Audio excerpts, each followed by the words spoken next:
যদি কখনো মন খারাপ থাকে তো অবশ্যই মন ভালো করার মতো জায়গাতে চলে যাবেন যেখানে গেলে আপনার অটোমেটিক মন ভালো হয়ে যাবে। তো আমরা তিনজনে ছুটে চলেছিলাম আমাদের মন ভালো করার জায়গার কাছাকাছি। তো আসসালামু আলাইকুম সম্মানিত ভিউয়ার্স, তো সকলে কেমন আছেন? আশা করছি আলহামদুলিল্লাহ ভালো আছেন। তো প্রথমেই আমরা আমাদের গন্তব্যে যাওয়ার জন্য স্কয়ার পাম্প থেকে আমাদের বাইকে তেল ফুল করে নিলাম। সচরাচর এখানে তেল নিতে হলে সিরিয়াল দিয়েই নিতে হয়, তো আজকে দেখতেছি অনেকটাই ফাঁকা। তো আমরা আমাদের তেল নেওয়া শেষ করে গন্তব্যের দিকে আস্তে আস্তে আগাচ্ছিলাম। তো আমাদের যাত্রাটা ছিল পাবনা থেকে শুরু করে চাটমোহর স্টেশন পর্যন্ত।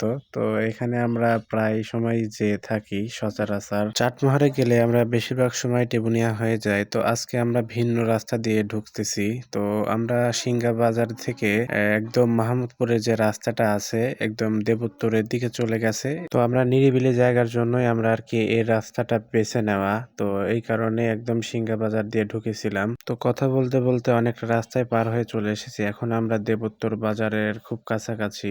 এখন আমরা এখান থেকে মূল সড়ক দিয়ে একদম চাটমোহরের দিকে চলে যাব। তো যাওয়ার সময় রোনা হোটেলের দিকে চোখ পড়লো। 3 দিন আগেও এখানে আসছিলাম। তো বাড়ি ফেরার পথে অবশ্যই এখানে একটু থামবো। তো যাওয়ার সময় রাস্তার দুই ধার দিয়ে যে গাছগুলো ছিল সেই গাছগুলোর প্রাকৃতিক পরিবেশগুলো উপভোগ করতেছিলাম। তো সামনেই ছিল চিকনাই নদী। চিকনাই নদীর উপরে আমরা কিছুক্ষণ সময় দাঁড়িয়েছিলাম। আমরা বের হয়েছিলাম বিকেল বেলাতে। তো যেতে যেতে প্রায় সন্ধ্যা সন্ধ্যা ভাব। তো খুব ফাস্ট গাড়িটা টেনে আমাদের স্টেশনের দিকে চলে যাওয়া হয়। তো আমরা পরবর্তীতে স্টেশনে চলে আসি। তো স্টেশনে আসতেই ট্রেনের হরেন। তো ভাগ্যটা খুবই ভালো। দেখতে দেখতে এই যে আপনার বনলতা এক্সপ্রেস ট্রেনটি চলে আসলো ঢাকা থেকে রাজশাহীগামী। আর সময়টা ছিল 5টা বেজে 26 মিনিট। অপর দিক থেকে পদ্মা এক্সপ্রেসেরও আসার সময় হয়েছিল। এটাও রাজশাহী থেকে ঢাকাগামী। এটা রাজশাহী থেকে ঢাকার উদ্দেশ্যে ছেড়ে যাচ্ছিল। তো কিছুক্ষণের মধ্যে সেই ট্রেনটাও চলে আসবে। এই পাশে পদ্মা এক্সপ্রেসের যাত্রী সাধারণগণ অপেক্ষারত ছিল। প্রায় 3 থেকে 4 মিনিট ট্রেনটি লেট ছিল। সবাই তো আশ্চর্য যে ট্রেন তো সাধারণত লেট হয় না, তারপরেও অনেক সময়তে লেট হয়ে যায়। তো কথা বলতে বলতে পিছন থেকে পদ্মা এক্সপ্রেস ট্রেনের হরেন শুনতে পাই। তো জুম করে দেখি যে পদ্মা এক্সপ্রেস ট্রেনটিও চলে এসেছে। সেও কিছুক্ষণের মধ্যে 1 নম্বর প্ল্যাটফর্মে এসে দাঁড়িয়ে যাবে। আফসোসের কথা এটা যে আমাদের পাবনা এক্সপ্রেস স্বপ্নই থেকে গেল, কিন্তু এখন পর্যন্ত আমরা ট্রেনের দেখা পেলাম না। তো আমাদের পাবনাবাসীরা যারা সকলে ঢাকা বা যে কোনো স্থানে যেতে চাক না কেন, দূরবর্তী আন্তনগর ট্রেনে একমাত্র চাটমোহর ছাড়া উপায় নেই। যেহেতু সন্ধ্যা সন্ধ্যা ভাব আমাদেরকে আবারও বাইরের দিকে ফিরতে হবে। তো আমরা বেশিক্ষণ লেট না করে আমরা আবারও আমাদের পাবনার উদ্দেশ্যে রওনা হয়ে যাই। যেহেতু প্রায় 45-50 কিলোমিটারের রাস্তা, আর আমাদের কাছে ওইভাবে হেলমেটও ছিল না। তো সন্ধ্যা লেগে যাওয়ার পরপরই প্রচুর পোকামাকড় চোখে এসে পড়ে। এক কথায় গাড়ি চালানোই অসাবধানতা হয়ে যায়। আমরা এসেছিলাম এই 3 বন্ধু যারা কিনা প্রাইমারি স্কুল থেকে আজ পর্যন্ত 3জন একসঙ্গে আছি, আমি, আকাশ এবং রলি। তো আমরা যাওয়ার পথে রুনা হোটেলে কিছুটা সময়ের জন্য থামবো। সেখান থেকে নাস্তা করে তারপরে আবারও আমাদের পাবনার উদ্দেশ্যে রওনা হব। তো রুনা হোটেলের খুব কাছাকাছি জায়গাতে আমরা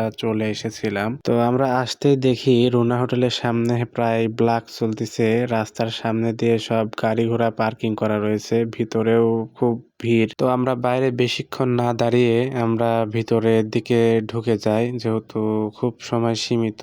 সন্ধ্যা লেগে গেছে ইতিমধ্যে, আর গাড়িও চালানো যাচ্ছে না, খুব তাড়াতাড়ি বাড়ির দিকে যেতে হবে। তো এখানে সব রকমের চাহিদা মতো নেহারি পাওয়া যায়। তো আমাদেরটা আমরা অর্ডার দিয়ে ভিতরের দিকে চলে যাই। এখানে নিচেও স্টক করা রয়েছে। আপনারা যারা এখানে আসতে ইচ্ছুক তারা অবশ্যই সন্ধ্যার পরপরই চলে আসবেন, কেননা এখানে 8টা থেকে 9টার ভিতরেই নেহারিগুলো ফুরায় যায়, কারণ এখানে ওনাদের কাস্টমাররা ব্যাপকভাবে আসা যাওয়া করে। তো আমরা ফ্রেশ হয়ে আমাদের খাবারের অপেক্ষায় বসে আছি। আকাশ আর রলিপ বসেছিল ওই পাশে, আর আমি বসেছিলাম এই পাশে।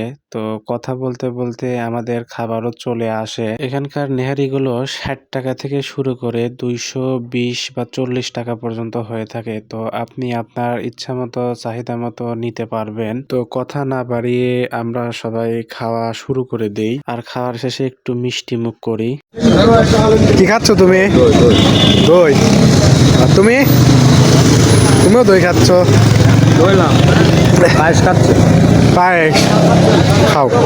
তো আমরা তিনজন অত্যন্ত হাস্যোজ্জ্বল ও রসিকতা করে থাকি। তো পরবর্তীতে আবারও আমাদের যাত্রা শুরু করার পরে আমাদের পাবনার দিকে আসার পথে ঢালাচ্চর এক্সপ্রেস ট্রেনের ক্রসিং এ পড়েছিলাম কিছু সময়ের জন্য। তবে আমি একটা কথা বলবো, সেটা হচ্ছে যে নিজের মন মাইন্ডকে ফ্রেশ রাখার জন্য হলেও একটু ঘোরাঘুরি করবেন এবং সেই সাথে নিজে ভালো থাকবেন এবং অপরকে ভালো রাখবেন। খোদা হাফেজ। অবশ্যই পরবর্তীতে আবারও নতুন কোনো ভিডিও নিয়ে আপনাদের মাঝে চলে আসবো।